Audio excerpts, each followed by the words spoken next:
ఇప్పుడు క్రికెట్ వార్తలంటే ఏమున్నాయుల్లా నిన్న మొన్నటిదాకా మన అక్కలు దునియా కప్పు గెలిచిండ్రు. సంబురాలు అట్లా చేసుకున్నారు, ఇట్లా చేసుకున్నారు. తోపు క్రికెటర్లు లీడర్లు మస్తు మెచ్చుకున్నారు. అక్కలంతా ప్రధాని రాష్ట్రపతిని కలిసిండ్రు. వాళ్ళు సుత తారీఫ్ చేసిండ్రు. ఇక అటు ఆస్ట్రేలియాతోని టీమిండియా ఆడుతున్న T20 సిరీస్ లా తగ్గ ఫరిగొట్లాడి సమానం చేసిండ్రు. ఇక ఫైనల్లో ఎవరు గెలిస్తే వాళ్ళదే కప్పు. ఇవన్నీ కాకుండా క్రికెటర్లది ఇంకో ముచ్చటున్నదుల్లా, అది సుత చూడాలి కదా.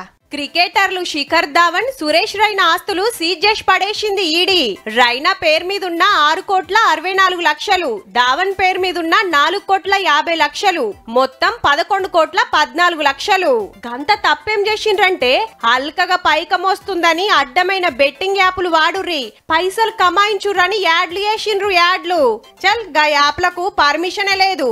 అట్లెట్లా పబ్లిసిటీ చేస్తారని ఈడీ ఎంక్వైరీ చేసి ఆటితోటి వచ్చిన ఆస్తులకు తాళం పెట్టిందన్నట్టు అమ్మకుండా కొనకుండా ఏదో తెలివక వేసిండ్రంటే మనోళ్లకు మొత్తం ఎరికేనట. ఆటల సంపాదిస్తున్నది సాలదని ఈ కథలు పడ్డారు. బెట్టింగ్ యాప్ల కేసులా ఇప్పటికే 1,000 కోట్ల మనీ లాండరింగ్ అయినట్టు గుర్తుపట్టిండ్రు ఈడీ ఆఫీసర్లు. వీళ్లే కాదు, పాత క్రికెటర్లు యువరాజ్ సింగ్, రాబిన్ ఉతప్ప, యాక్టర్ సోను సూద్, ఇంకా కొందరు పేరు మీద కూడా విచారణ నడుస్తుంది. కంపెనీల కాడ పైసలు తీసుకొని మందిని ఆగం చేసే యాప్లకు పబ్లిసిటీ చేసినందుకు అండ్లా బెట్టింగ్ పెట్టి అప్పుల పాలై ఆవుసు తీసుకున్నోళ్ళు బొచ్చడు మంది. గసొంటోల మీద ఫుల్ గరమైండు మన సిటీ పెద్ద పోలీస్ సజ్జనార్ సారు. మీరేం సెలబ్రిటీలయ్యా, గా సావులకు మీది జిమ్మెదారి కాదా, గిదేనా మీరు నేర్పించేది అని గట్టిగానే అరుచుకున్నాడు సోషల్ మీడియాలా.